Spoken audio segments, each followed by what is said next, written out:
السلام علیکم۔ نکھاری on line magazine میں خوش آمدید۔ راز حیات مہک خانم، قسط نمبر 4۔ ماضی۔ یہ دن زینب کی زندگی کا سب سے اچھا دن تھا کیونکہ آج ماہی اپنا لیپ ٹاپ لے کر آئی تھی جسے تھوڑا بہت چیک کرنے کے بعد ظاہرہ بیگم نے اس کی قیمت ادا کر دی تھی۔ زینب تو لیپ ٹاپ لے کر یوں تھی جیسے زمانوں کی خوشی مل گئی ہو۔ آپی، میں بھی اس میں گیم کھولوں گی، مجھے اچھی اچھی گیم ڈاؤن لوڈ کر کے دینا۔ زینب نے فاطمہ کو گھور کر دیکھا جو معصومیت سے اس کے لیپ ٹاپ کو دیکھ رہی تھی۔ نہیں، بالکل نہیں، کوئی اسے ہاتھ نہیں لگائے گا، یہ صرف میرا ہے۔ زینب کی بات پر فاطمہ کی بڑی بڑی آنکھیں آنسوؤں سے بھر گئیں۔ میں بابا کو بتاؤں گی، آپ ہی مجھ سے بالکل پیار نہیں کرتی۔ فاطمہ کو روتے دیکھ کر زینب کے اندر سوئی ہوئی بہن کی محبت جاگ اٹھی تھی۔ اچھا فاطمہ، رو تو نہیں، میں آؤں گی، میں تمہیں گیم ڈاؤن لوڈ کر دیتی ہوں، لیکن روز کا صرف 1 گھنٹہ کھیلنے دوں گی، صحیح ہے؟ زینب کی بات سنتے فاطمہ رونا بھول کر جلدی سے زینب کے پاس پلنگ پر آ کر بیٹھ گئی۔ وہ ایک چھوٹا سا کمرہ تھا جس میں ایک سنگل پٹ والی الماری، دیوار میں نصب شیشہ اور ایک پلنگ تھا۔ یہ کمرہ ان دونوں بہنوں کے استعمال کے لیے بالکل ٹھیک تھا۔ 3 دن ہو چکے تھے زینب کو لیپ ٹاپ لیے، سب کچھ ٹھیک چل رہا تھا۔ ایک دن سب کے سونے کے بعد زینب لیپ ٹاپ لے کر بیٹھ گئی۔ وہ طرح طرح کی گیم کھیل کر بور ہو چکی تھی اور اب کچھ نیا کرنا چاہتی تھی۔ ابھی وہ بیٹھی سوچ ہی رہی تھی کہ جب اسے یاد آیا کہ ماہی نے اسے ڈارک ویب کا بتایا تھا جہاں آن لائن کام کر کے ارننگ کی جا سکتی ہے۔ زینب نے گوگل پر ڈارک ویب سیٹ کیا جس سے وہاں مختلف قسم کی سائٹس آئی۔ ڈارک ویب ایک ایسا حصہ ہے جو انٹرنیٹ پر موجود ہے لیکن عام لوگوں کو اس تک رسائی حاصل نہیں ہے۔ یہ ایک ایسی خفیہ دنیا ہے جہاں لوگ اپنی شناخت چھپا کر کام کرتے ہیں۔ ڈارک ویب کے بارے میں حقائق ہے کہ ڈارک ویب کا سائز 0.09% انٹرنیٹ ہے اور یہاں پر بہت سے پوشیدہ ایسی خدمات انجام ہیں اور جو غیر قانونی بھی ہیں۔ فائدے: انٹرنیٹ پر آزادی، ڈارک ویب پر لوگ آزادانہ طور پر اپنی رائے کا اظہار کر سکتے ہیں۔ خفیہ کمیونیکیشن، یہاں لوگ خفیہ طور پر ایک دوسرے سے بات کر سکتے ہیں۔ معلومات کی آزادی، ڈارک ویب پر لوگ ممنوع معلومات تک رسائی حاصل کر سکتے ہیں۔ نقصانات: غیر قانونی کام، ڈارک ویب پر لوگ غیر قانونی کام پر کرتے ہیں جیسے کہ ڈرگز کی فروخت اور دہشت گردی۔ سائبر کرائم، یہاں پر لوگ سائبر کرائم بھی کرتے ہیں جیسے کہ ہیکنگ اور فریشنگ، اور خطرناک مواد بھی یہاں پر بہت زیادہ موجود ہوتے ہیں۔ زینب کچھ دیر دیکھتی رہی کہ کون سا لنک اوپن کرے، پھر اس نے کچھ ٹائم سوچنے کے بعد ایک لنک اوپن کر لیا۔ پہلی سطر پڑھ کر زینب مطمئن ہوئی تھی جہاں لکھا تھا "Do you want to make money at home?" زینب نے اس پر کلک کیا تو وہاں ایک کے بعد ایک سوال آنے لگا۔ انجانے میں زینب اپنی مکمل معلومات وہاں دے چکی تھی لیکن وہ فارم مکمل ہوتے ہی وہ ویب سائٹ وہاں سے غائب ہو گئی۔ لگتا فیک تھی، اس لیے اپنے آپ ہی غائب ہوگی۔ چلو زینب، سو جاؤ، صبح کالج بھی جانا ہے۔ زینب خود سے کہتی لیپ ٹاپ آف کر کے سو گئی، جبکہ چاند بھی اس معصوم لڑکی کو دیکھ کر اداس ہو گیا جو خود ہی اپنی بربادی کی راہ پر چل پڑی تھی۔ ماہی اپنے کمرے میں بیٹھی تھی جب اس کے موبائل پر نوٹیفیکیشن شو ہوا۔ وہ فوراً سیدھی ہو کر بیٹھی تھی۔ ماہی کی انگلیاں تیزی سے موبائل اسکرین پر چل رہی تھیں جب اس نے گیلری میں سے ایک تصویر نکال کر کسی کو سینڈ کر دی۔ یہ تصویر زینب کی تھی۔ ماہی کے چہرے کی مسکراہٹ گہری سے گہری ہوتی جا رہی تھی جس میں شیطانیت اور مکاری کا عنصر صاف نمایاں تھا۔ اپنا کام پورا کرنے کے بعد ماہی زور زور سے ہنسنے لگی۔ ماہی ایک ڈارک ویب کی سائٹ کے لیے کام کرتی تھی۔ وہ کم عمر لڑکیوں سے دوستی کر کے انہیں اپنا سینسر لگا لیپ ٹاپ بیچ دیتی اور انہیں آن لائن کام کا جھانسا دے کر اس کی ساری معلومات حاصل کر کے ان لڑکیوں کو بیچ دیا کرتی تھی۔ وہ زیادہ تر غریب گھرانے کی لڑکیوں کو اپنے جال میں پھنساتی تھی۔ وہ 3 دن سے انتظار کر رہی تھی کہ ماہی گوگل پر کچھ سرچ کرے لیکن وہ بے وقوف گیم پر گیم لیپ ٹاپ سے بھری جا رہی تھی۔ لیکن آج اس کے جال میں زینب پھنس چکی تھی۔ ماہی زینب کو $500 میں ڈارک ویب پر فروخت کر چکی تھی۔ اب اسے 2 دن کے اندر اندر زینب کو ان لوگوں کے حوالے کرنا تھا جو اس کے لیے بالکل بھی مشکل نہیں تھا۔ حال بہار کے موسم اور خاص کر رات میں ہوئی بارش نے ماحول میں موجود خنکی اور ٹھنڈک میں مزید اضافہ کر دیا تھا۔ ٹھنڈی میٹھی ہوا سے پیدا ہونے والی لہلہاہٹ بڑا خوشکن منظر پیش کر رہی تھی۔ سورج کو بادلوں نے اپنے آنچل میں چھپا لیا تھا۔ آج کتنے دنوں بعد خان حویلی کے سارے مکین ناشتے کی ٹیبل پر موجود تھے۔ سب خاموش تھے مگر خاموش ہر کوئی اپنی اپنی سوچ میں گم تھا۔ اس خاموشی کو حیدر خان کی آواز نے توڑا۔ شامیر، رات کو تمہارے مہمان آ گئے تھے، خیر خیریت سے؟ حیدر شاہ کی بات پر سب نے شامیر کی طرف دیکھا۔ کون سا مہمان خان؟ کس کی بات ہو رہا ہے؟ شامیر کے جواب سے اسما خانم نے حیدر خان سے پوچھا تھا۔ وہ شامیر کا دوست اور اس کی بہن ہے نا، کل آنا تھا انہوں نے۔ جی بابا جان، وہ آ گئے ہیں، میں نے ملازم کو بھیجا ہے بلوانے کے لیے۔ شامیر کی بات سنتے اسما خانم پریشان ہوئی تھی۔ بیٹا تمہارا کوئی مہمان آ رہا تھا تو ہم کو بتاتا، ہم کھانے کا اور باقی انتظام دیکھ لیتا۔ مورے پریشان مت ہو، وہ سب میں نے دیکھ لیا تھا، وہ لوگ آنے والے ہیں، پلیز گھر کا کوئی ایشو اس کے سامنے ڈسکس مت کیجیے گا۔ شامیر کا اشارہ باران کی طرف تھا۔ باران نے صبح ہی سارا کو گھر کی عورتوں کے حوالے کر دیا تھا۔ اس کا کہنا تھا کہ یہ اب آپ لوگوں کا مسئلہ ہے، اس کے ساتھ کیا کرنا ہے اور کیا نہیں، لیکن مجھے ابھی اپنے کمرے میں نظر نہیں آنی چاہیے۔ جس پر ہمارا اسما خانم نے کہا تھا کہ باران جو بھی ہو لیکن یہ کمرہ تمہارے میں ہی سوئے گا۔ گھر میں تعزیت کے لیے مہمانوں کو آنا جانا لگا ہے، ہم کسی قسم کا ہنگامہ نہیں چاہتا۔ اسما خان کی بات پر باران خیریے پتھر کی لکیر تھی، اس لیے وہ مان گیا۔ زارا کو اسما خانم نے تو کچھ نہ کہا، لیکن ہبا خانم نے زارا کو صبح سویرے ہی کچن میں گھسا دیا تھا۔ پورا ناشتہ اس نے اکیلے بنایا تھا۔ اسما خانم نے ہبا خانم کو منع کرنا چاہا تو انہوں نے یہ کہہ کر انہیں چپ کروا دیا کہ وہ اس گھر میں ونی ہو کر آئی ہے، اور جب اس کے شوہر کو پرواہ نہیں ہے تو آپ بھی مت کریں۔ Good morning. جبران اور حرم ایک ساتھ ڈائننگ ہال میں داخل ہوئے تھے۔ گھر کی خواتین آنکھیں پھاڑے حرم کو دیکھ رہی تھی، جس نے بلیک لوز پینٹ پہ وائٹ فل سلیوز ہوڈی پہنی ہوئی تھی۔ بالوں کو جوڑے میں قید کیے، میک اپ سے مبرہ چہرہ لیے وہ اپنی سرمئی سپاٹ آنکھوں سے ڈائننگ ہال کا جائزہ لے رہی تھی۔ ماما یہ کون ہے؟ اس نے کتنی بیہودہ ڈریسنگ کی ہے۔ سائرہ ناگواری سے بولی، جبکہ حرم کی ڈریسنگ پر بہت ڈیسنٹ تھی، کہیں سے بھی جسم نمایاں نہیں ہو رہا تھا۔ دراصل اسے حرم کی خوبصورتی برداشت نہیں ہو رہی تھی۔ مرد حضرات نظریں جھکائے ناشتے میں مصروف تھے، البتہ حیدر خان نے شامیر کو سخت گھوری سے نوازا تھا۔ بے شک حرم ڈیسنٹ ڈریسنگ میں تھی، لیکن وہ کسی بھی دوپٹے اور چادر کے بغیر تھی، اور یہ بات خانوں میں معیوب سمجھی جاتی تھی۔ آؤ بچہ، ادھر ہمارا پاس بیٹھو۔ سب سے پہلے اسما خانم کو ہوش آیا تھا، انہیں تو حرم بہت پسند آئی تھی۔ حرم سمجھ کر نظریں خود پر محسوس کرتے کوفت کا شکار ہوئی تھی۔ وہ جانتی تھی سب کیا سوچ رہے ہیں، اسی لیے وہ رات کو ہی جبران کو کہہ چکی تھی کہ وہ کہیں اور رکنے کا انتظام کرے۔ اس وقت سربراہی کرسی پر ربان خان بیٹھے تھے۔ دائیں جانب حیدر خان اور بائیں جانب صوبیہ خانم خاموشی سے بیٹھی تھی۔ حیدر خان کے برابر میں اسما جانم تھی۔ ارمان، زارون، باران اور شامیر کی کرسی کے درمیان ایک کرسی خالی تھی جو شہزاد خان کے جانے کے بعد ہوئی تھی، اور ایک کرسی اسما خانم کے برابر میں خالی تھی جو پری گل کی تھی۔ جبران، یہ میرے بابا جان ہیں، یہ میرے تایا جان چچا کل ہی کام سے گئے ہیں، 2-3 دن میں آ جائیں گے۔ یہ میری مورے، یہ میری چچی اور یہ میری بڑی مورے۔ باران سے تم رات کو مل چکے ہو۔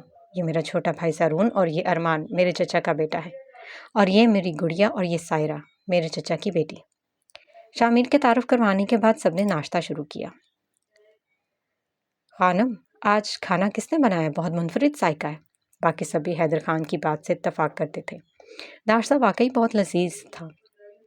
شامیر اور باران جیسے ڈائٹ کانشیس بندے بھی آج پراٹھے کھا رہے تھے۔ ہاں خان، آج تمہارا بہو نے ناشتہ بنایا، اسما خان فخری انداز میں بولی تھی، جبکہ اسما خانم کے منہ سے زارا کے لیے بہو لفظ سن کر سائرہ کا دماغ سن ہوا تھا۔ کیا وہ سارا کو بہو کے طور پر قبول کر چکی تھی؟ ترخشے، جا کر بچی کو بلا لاؤ۔ ربان خان نے ملازمہ کے ذریعے زارا کو بلوایا تھا۔ کچھ دیر سامنے سے زارا آتی ہوئی دکھائی دی۔ جی آپ نے بلایا؟ سارا نے ڈرتے ہوئے پوچھا تھا۔ وہ صبح 5 بجے سے کچن میں تھی اور اب 9 بج چکے تھے۔ ادھر آؤ بچہ۔ ربان خان نے سارا کو اپنے پاس بلاتے اسے 5000 کے کئی نوٹ پکڑائے تھے، جبکہ سارا نے باران کی طرف دیکھا، لیکن وہ ارد گرد سے بے نیاز ناشتہ کرنے میں مشغول تھا۔ لے لو بچہ، تم ہمارے مینے کی طرح۔ ربان خان کی بات پر سارا نے پیسے پکڑ لیے تھے۔ خان بابا، میں لیٹ ہو رہا ہوں، میں نکلتا ہوں، اللہ حافظ۔ ارمان تیزی سے بولتا جا چکا تھا۔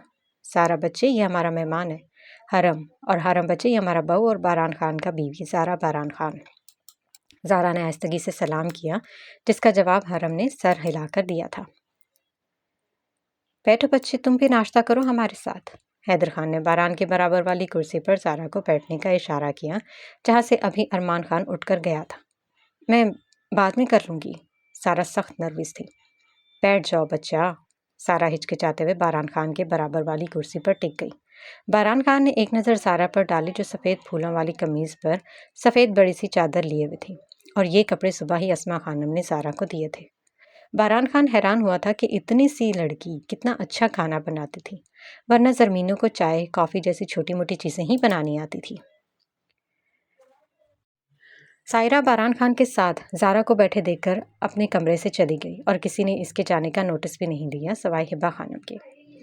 ایک ایک کر کے سارے مرد ناشتے سے فارغ ہوتے اپنے اپنے کاموں کے لیے روانہ ہو گئے تھے، جبکہ حرم ہر ایک کا فرد کا پوری طرح جائزہ لے چکی تھی، لیکن یہاں سب کلیئر تھے۔ انہیں 2-3 دن کے اندر اندر اپنا کام ختم کر کے واپس اٹلی روانہ ہوتا تھا، لیکن کل شامیر حیدر جس طرح سے اسے دیکھ رہا تھا وہ چیز حرم کو پسند نہیں آئی تھی۔ اس نے جبران کو آنکھ سے مخصوص اشارہ کیا، جسے دیکھتے ہوئے وہ آہستگی سے سر ہلا گیا۔ باران خان صرف میرا ہے، سائرہ خان نے کمرے میں آتی اپنا دوپٹہ اتار کر پھینکا تھا۔ وہ صرف میرا ہے، سائرہ خان کا۔ سائرہ خان کچھ دیر میں ہی پورے کمرے کا حشر نشر کر چکی تھی۔ تایا ابا کیسے کر سکتے ہیں؟ انہوں نے خود مجھے باران خان کی منگ بنایا تھا۔ باران اور زارا کو ایک ساتھ بیٹھا دیکھنا سائرہ خان پر وہ منظر بھول نہیں پا رہی تھی۔ ہبہ بیگم جو سائرہ کے پیچھے کمرے میں آئی تھی وہ سائرہ خان کی حالت دیکھ کر سختے میں آ گئی، جسے دیکھ کر وہ پاگلوں کا گمان ہو رہا تھا۔ امی، آپ کو پتا ہے نا باران خان میرا ہے، اور اگر وہ میرا نہیں تو کسی کا بھی نہیں۔ ہبہ خانم کو اب سائرہ خان کے جنون سے خوف آ رہا تھا۔ وہ شروع سے ہی جذباتی اور ضدی تھی۔ بیٹا تم پریشان نہ ہو، میں کرتی ہوں کچھ۔ اس لڑکی کو اس کی اوقات نہ یاد دلاتی تو کہنا۔ ہبہ خانم شروع سے ہی شاطر اور میٹھی چھری قسم کی عورت تھی، منہ پہ کچھ اور پیٹھ پیچھے کچھ۔ انہوں نے شروع سے بہت کوشش کی کہ اسما اور زوبیہ خانم کے درمیان پھوٹ ڈلوا سکیں، لیکن وہ کامیاب نہ ہو سکی، اور ان کی یہی عادتیں سائرہ میں بھی تھیں۔ بچے، اب آپ کو واپس ہسپتال جوائن کرنا چاہیے، آپ کو اپنے کریئر پر دھیان دینا ہے، موسیٰ خان نے پری گل سے کہا تھا۔ وہ اس وقت پری گل کے کمرے میں تھے۔ گل موسیٰ خان کے کندھے سے سر ٹکائے بیٹھی تھی۔ پہلے سے اس کی طبیعت میں کافی سدھار آیا تھا، لیکن اب وہ کافی خاموش ہو گئی تھی۔ لالا، میرا دل نہیں کرتا کچھ بھی کرنے کو، گل آہستگی سے بولی۔ میرا بیٹا مرنے والوں کے ساتھ مرا نہیں جاتا، وہ اب کبھی واپس نہیں آئے گا، اس لیے حوصلہ کرو میری جان، خود کو مضبوط کرو۔ نماز پڑھ کر شہزاد کے لیے مغفرت مانگو، اس کی روح کو بھی سکون ملے گا اور آپ کے دل کو بھی۔ موسیٰ خان کی باتیں آہستہ آہستہ گل پر اپنا اثر چھوڑ رہی تھیں۔ لالا، میں نے سنا ہے ہماری حویلی میں کوئی مہمان آیا ہے بیرون ملک سے۔ گل کو اچانک یاد آیا، اس نے ملازمہ سے سنا تھا کہ کوئی بہت خوبصورت دیسی میڈم آئی ہے۔ ہاں، شامیر کا دوست اور اس کی بہن ہے، کچھ دن یہیں رہیں گے۔ موسیٰ خان کے جواب پہ گل سر ہلا دیا۔ کون ہو تم اور مجھے یہاں کیوں لائے ہو؟ کرسی کے ساتھ رسیوں میں بندھے راجو نامی فرد چیخا تھا۔ اس کی عمر 45 سے 50 سال تھی۔ سامنے سے آدھے بال اڑے ہوئے تھے، کان میں چھوٹا سا ٹاپس، موٹا بدھا سا وجود اور چہرہ یوں سے جیسے پھٹکار برس رہی ہو۔ تمہیں پتہ ہے تمہیں ختم کرنے کے لیے مجھے کتنی دور آنا پڑا؟ یاد ہے وہ لڑکی جس کی فیملی کو تم نے بے دردی سے قتل کر دیا تھا؟ کرسٹل کوئن نے اس آدمی کی آنکھ میں چاقو گھونپ دیا۔ یہ وہی جانتا تھا جس کی وجہ سے اس کی ہنستی کھیلتی زندگی تباہ ہوئی تھی۔ میں نے کچھ نہیں کیا، یہ سب باس نے کیا، میں اس کا آدمی ہوں بس۔ کرسٹل کوئن نے اس آدمی کی بات پر چونک کے جیک کو دیکھا۔ یہ کیا بکواس ہے جیک؟ تم نے کہا تھا یہ اس گینگ کا لیڈر ہے، تم جانتے ہو میں صرف ان آدمیوں میں سے ایک آدمی کو ہی دیکھ پائی تھی، وہ بھی صرف اس کی آنکھیں۔ کرسٹل کوئن کی بات پر جیک خود بھی پریشان ہوا تھا۔ کرسٹل، اس رات تمہارے گھر میں گھسنے والے ہر آدمی کو ہم موت دے چکے ہیں اور یہ آخری ہے۔ میری انفارمیشن کے مطابق یہاں اینڈ ہو جانا چاہیے، جیک بولا تھا۔ نہیں جیک، کچھ تو مسنگ ہے، کچھ ہے جو ہماری نظروں سے اوجھل ہے۔ جو آنکھیں میں نے دیکھی تھی وہ میں کبھی نہیں بھول سکتی۔ اس کی اور اس کی آنکھوں کا رنگ ایک جیسا ہے، لیکن یہ وہ آنکھیں نہیں ہیں۔ مجھ سے غلطی نہیں ہو سکتی، کرسٹل کوئن غصے سے چیخی۔ اس آدمی کے چیخنے پر کرسٹل کا دماغ خراب کر رہی تھی اور وہ گن میں موجود ساری گولیاں اس راجو نامی انسان کے جسم میں اتار گئی، جس سے وہ وجود لمحوں میں ساکت ہو گیا۔ Crystal, what nonsense! O my God crystal, تمہاری ناک سے بلیڈنگ ہو رہی ہے۔ جیک نے جلدی سے گاڑی میں رکھے ٹشو باکس میں سے ٹشو نکال کر کرسٹل کی ناک سے بہتے خون پر رکھا تھا۔ وہ جب بھی زیادہ ٹینشن لیتی تھی تو اس کی ناک سے بلیڈنگ سٹارٹ ہو جاتی تھی۔ یہ میڈیسن لو اور یہ پانی پیو پلیز، مائنڈ کو ریلیکس کرو۔ کرسٹل کوئن جیک کے ہاتھ سے دوا لیتی بغیر پانی کے نگل گئی تھی، لیکن جیک زبردستی اس کے منہ کو پانی کی بوتل لگا چکا تھا، جس میں سے کرسٹل نے چند گھونٹ ہی بھرے تھے۔ جیک، پتہ لگاؤ وہ کون ہے، مجھے وہ آدمی چاہیے، اس کو ختم کیے بنا میں واپس نہیں جاؤں گی۔ کرسٹل کوئن گاڑی میں جا کر بیٹھتی سیٹ سے ٹیک لگا کر آنکھیں موند گئی۔ رات کا کھانا کھا کر سب اپنے اپنے کمروں میں چلے گئے تھے جب حیدر خان نے شامیر، باران، ارمان، موسیٰ اور زارون کو مردان خانے میں آنے کا کہا تھا۔ شہزاد کے جانے کے بعد اس گاؤں کی بھاگ دوڑ کسی نے تو سنبھالنی ہے۔ اب تم لوگ بتاؤ کہ کون سردار کرسی پر بیٹھے گا، کیونکہ اب میں اس عمر میں یہ ذمہ داری نہیں سنبھال سکتا، اور یہ کرسی حویلی سے باہر کسی اور کے پاس نہیں جائے گی۔ ربان خان نے اپنی بات مکمل کرتے سب کے جواب کے انتظار کیا۔ بے شک رب نے ان سے ان کا بیٹا واپس لے لیا تھا، لیکن اب ان کے 4 بیٹے ابھی بھی تھے۔ کس طرح ان بچوں نے زوبیہ خانم اور انہیں سنبھالا تھا، وہ ان سب کے گرویدہ ہو گئے تھے۔ بابا جان، اصولاً تو یہ کرسی شاہ لالہ کو جاتی ہے۔ سارون کی بات پر شامیر نے گھور کر اسے دیکھا تھا۔ بابا جان، آپ جانتے ہیں مشن وغیرہ کے لیے مجھے مہینوں حویلی سے دور رہنا پڑتا ہے، اور اب میں ویسے بھی آفیسر سے میجر کے عہدے پر فائز ہو گیا ہوں۔ سب نے حیرانی سے شامیر کو دیکھا۔ تم نے ہمیں بتایا ہی نہیں؟ مبارک ہو میرے بیٹے، ربان خان بولتے ساتھ اٹھ کر شامیر کے گلے لگ گئے تھے۔ وہ مکمل طور پر شامیر کو اپنا بیٹا ماننے لگے تھے۔ بس بڑے پاپا مصروفیت کی وجہ سے یاد نہیں رہا۔ شامیر پھر سے شہزاد خان کی موت کا ذکر کر کے ماحول کو افسردہ نہیں کرنا چاہا تھا۔ بابا جان، شاہ لالہ کی طرف سے صاف انکار ہے۔ میں پہلے بتا دوں، میں ہسپتال میں ہوتا ہوں، اس لیے میں بھی یہ کرسی نہیں بیٹھ سکتا۔ اب باران لالا اور ارمان بچتے ہیں۔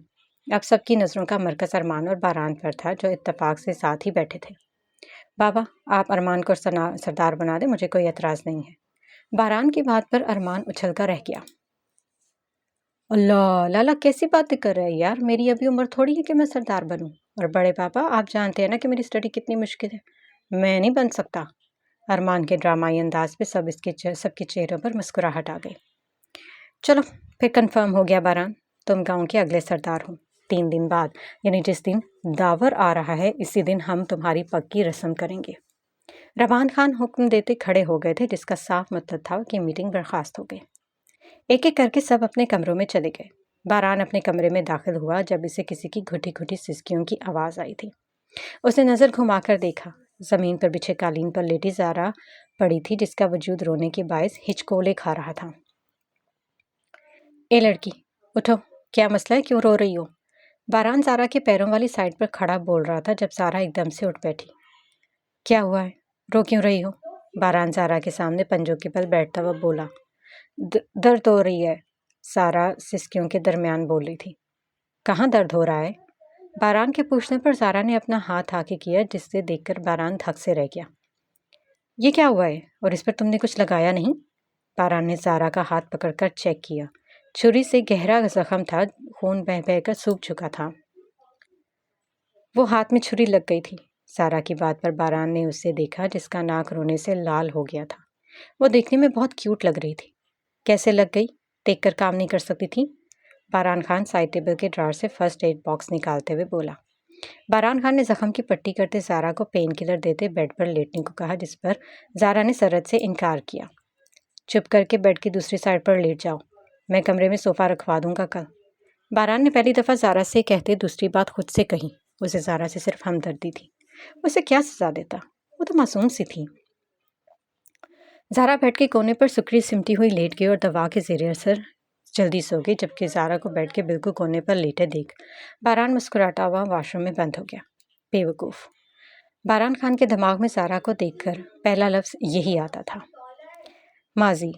بابا جانی، مجھے کالج کے لیے دیر ہو رہی ہے، پلیز جلدی آ جائے، آج میرا ٹیسٹ ہے۔ زینب صحن میں کھڑے داؤد صاحب کو آواز دے رہی تھی۔ داؤد صاحب نے زینب کی خواہش پر اسے کراچی کے بہت اچھے اور نامور کالج میں داخلہ دلوایا تھا۔ دوسرا، زینب کے میٹرک میں ٹاپ کرنے کی وجہ سے 70% اسکالرشپ بھی مل گئی تھی۔ صبح داؤد صاحب زینب کو کالج چھوڑتے اور وین پر وہ واپس آ جاتی تھی۔ آ گیا میرا بچہ، آج تمہاری ماں نے مجھے دیر سے اٹھایا تھا، ورنہ میں روزانہ ٹائم پر ریڈی ہو جاتا۔ داؤد صاحب نے کنکھیوں سے سائرہ بیگم کو دیکھا، جو انہیں زینب کو گھوری سے نواز رہی تھیں۔ چلو آجو، اس سے پہلے تمہاری ماں ہماری شامت لے آئے۔ داؤد صاحب زینب کو آہستگی سے کہتے اپنے حصار میں لیتے باہر نکل گئے، جو اس وقت خود کو مکمل کور کیے ہوئے تھی۔ جبکہ داؤد صاحب کی بات پر ظاہرہ بیگم سن چکی تھی۔ ان کے جانے کے بعد وہ ہنسی اور اپنے گھر کی رونق قائم رکھنے کی دعا کی۔ یہ جانے کے بغیر کہ بعض دفعہ ہمارے دعا مانگنے سے پہلے تقدیر کا لکھا پورا ہو چکا ہوتا ہے اور ہمیں دعا کی مہلت نہیں ملتی۔ ہلو، کیا؟ جی میں آ رہی ہوں، بس ابھی آئی۔ ماہی اور زینب جب بھی کلاس سے فارغ ہوئی تھیں، جب اچانک ہی ماہل کا فون بجا۔ کال اٹینڈ کرتے وہ اپنے پلان پر عمل کرنا شروع کر چکی تھی۔ ماہی کیا ہوا؟ تم کیوں رو رہی ہو؟ زینب ماہی کو روتے ہوئے دیکھ کر پوچھ بیٹھی۔ زینب، مام سیڑھیوں سے گر گئی ہیں، انہیں بہت چوٹ آئی ہے، ڈیڈ بھی آؤٹ آف سٹی گئے ہیں، مجھے ابھی اسی وقت ہاسپٹل پہنچنا ہے، میں سب کچھ اکیلے کیسے کروں گی؟ ماہی زینب سے کہتی پھوٹ پھوٹ کر روتی۔ ماہی اللہ سب خیر کرے گا، تم پریشان مت ہو۔ زینب جو خود بہت حساس تھی اس کی آنکھوں سے بھی آنسو بہنے لگے، لیکن وہ آنسو ماہی کی طرح مگرمچھ کے نہیں، انسانی ہمدردی کے تھے۔ زینب پلیز تم میرے ساتھ چلو، مجھے بہت ڈر لگ رہا ہے، پلیز میرے ساتھ چلو۔ ماہی کے یکدم کہنے سے زینب پریشان ہوئی تھی۔ ماہی، میں کبھی بھی اکیلے کہیں نہیں گئی، میں کیسے؟ زینب الجھ کر بولی تھی۔ اچھا میں تمہاری ماما سے فون کر کے پرمیشن لے لیتی ہوں، اوکے؟ ماہی نے کہتے ساتھ ہی کال ملائی تھی۔ آنٹی میری موم سیڑھیوں سے گر گئی ہیں، کیا میں زینب کو اپنے ساتھ لے جاؤں پلیز؟ جی اللہ حافظ۔ ماہی چند منٹ بات کر کے فون بند کر چکی تھی۔ زینب میں نے آنٹی سے پرمیشن لے لی ہے، پلیز میرے ساتھ چلو اب۔ ماہی کی بات پر زینب سر ہلاتے ماہی کی گاڑی میں سوار ہو گئی۔ اگر ماما جانے نے اجازت دے دی تو مجھے کیا مسئلہ ہونا ہے؟ زینب نے سوچتے کھڑکی سے باہر دیکھا لیکن کچھ نظر نہیں آیا کیونکہ گاڑی کے شیشے بلیک تھے۔ آگے ایک آدمی تھا جو گاڑی ڈرائیو کر رہا تھا اور پیچھے وہ اور ماہی بیٹھے تھے۔ زینب یہ لو جوس پی لو، تم نے لنچ بھی نہیں کیا تھا۔ ماہی نے جوس کا کین زینب کی جانب بڑھایا۔ نہیں ماہی، آئی ایم اوکے۔ زینب نے منع کرنا چاہا لیکن ماہی پھر بھی اس کے لبوں سے جوس کا کین لگا گئی جس میں سے زینب نے بمشکل 2 سے 3 گھونٹ بھر دی تھی کیونکہ اسے جوس کا ٹیسٹ کڑوا لگ رہا تھا۔ کچھ دیر گزری تھی جب زینب کی آنکھیں بند ہونے لگیں، آہستہ آہستہ اس پر غنود کی ساتاری ہو رہی تھی۔ ماہی میرا سر بھاری ہو رہا ہے اور مجھے نیند۔ زینب کی بات مکمل بھی نہیں ہوتی کہ وہ لہرا کر ماہی کی گود میں گری۔ زینب کا سر ماہی کی گود میں ایک ٹانگیں سیٹ کر کے سیٹ سے نیچے لٹک رہی تھیں۔ آہستہ آہستہ دوپہر کی دھوپ کی گرم ہوا شام کی ٹھنڈی ہوا میں تبدیل ہو رہی تھی۔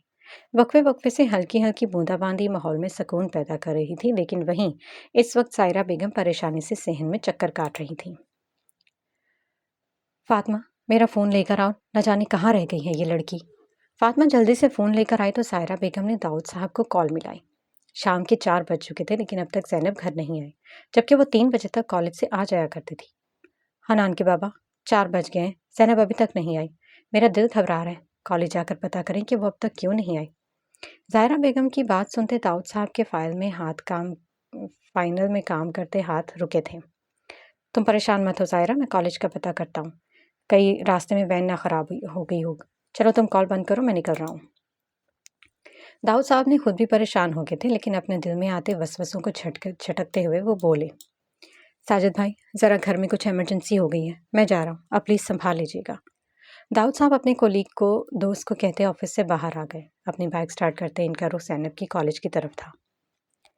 سلام داؤد بھائی، آپ اس وقت یہاں، خیریت؟ کالج کے چوکیدار نے داؤد صاحب کو اچھی سلام دعا تھی، وہ انہیں قریب دیکھتے تھے۔ وعلیکم السلام نذیر بھائی، بس وہ بچی ابھی تک گھر نہیں آئی، کیا کوئی ایکسٹرا کلاس ہے آج؟ داؤد صاحب کی بات پر نذیر نے حیرانی سے داؤد صاحب کو دیکھا تھا۔ کیسی بات کر رہے ہیں آپ داؤد بھائی، کالج تو بالکل خالی ہو چکا ہے، میں ابھی اندر سے چیک کر کے آیا ہوں، اب تو میں نے تالا لگانے لگا تھا۔ داؤد صاحب کی پریشانی بڑھتی جا رہی تھی۔ میں وین والے کو کال کر کے پوچھتا ہوں کہ راستے میں وین تو نہیں خراب ہو گئی۔ داؤد صاحب نے جیب سے فون نکالتے وین والے کو کال ملائی جو دوسری بیل پر اٹھا لی گئی۔ ہیلو اقبال بھائی، کیا وین راستے میں خراب ہو گئی ہے یار؟ بچی ابھی تک گھر نہیں آئی۔ داؤد صاحب کے سوال کے بدلے آگے سے جو کہا گیا وہ ان کے قدموں سے زمین کھینچ لینے کے لیے کافی تھا۔ ان کا فون والا ہاتھ پہلو میں گرا تھا۔ کیا ہوا داؤد بھائی، کیا کہہ رہے اقبال؟ نذیر خان کی نظر داؤد صاحب کے چہرے پر تھی جہاں ٹھنڈی ہواؤں کے جھونکے کے باوجود ٹھنڈے پسینے آ رہے تھے۔ وہ کہہ رہے زینب تو وین میں تھی ہی نہیں۔ داؤد صاحب کی بات پر نذیر نے ہاتھ میں پہنی گھڑی میں وقت دیکھا جہاں سوئی 5 کا ہندسہ عبور کر چکی تھی۔ داؤد بھائی پریشان مت ہو، اللہ خیر کرے گا۔ اور پھر اگلے 3 سے 4 گھنٹے داؤد صاحب زینب کے کالج سے لے کر گھر آنے تک کا چپا چپا چھان مارا لیکن زینب کا کچھ اتا پتہ نہیں تھا۔ وہ ہر آتے جاتے انسانوں کو زینب کی تصویر دکھا کر اس کا پوچھ رہے تھے۔ جیسے جیسے وقت گزر رہا تھا داؤد صاحب کی پریشانی بھی بڑھ رہی تھی۔ رات کو 12 بجے وہ گھر آئے تھے، ان کے کندھے جھکے ہوئے تھے، آنکھوں میں خوف تھا۔ ان کی بچی ابھی تک نہیں لوٹی تھی، اس وقت ان کی کیفیت کوئی نہیں سمجھ سکتا تھا۔ گھر میں داخل ہوتے ہی سائرہ بیگم دوڑ کر ان کے قریب آئی تھی۔ منان کے بابا زینب کہاں ہے؟ اس کے بغیر آ گئے آپ؟ میری بچی کہاں ہے؟ آپ کچھ بول کیوں نہیں رہے؟ کہاں ہے میری زینب؟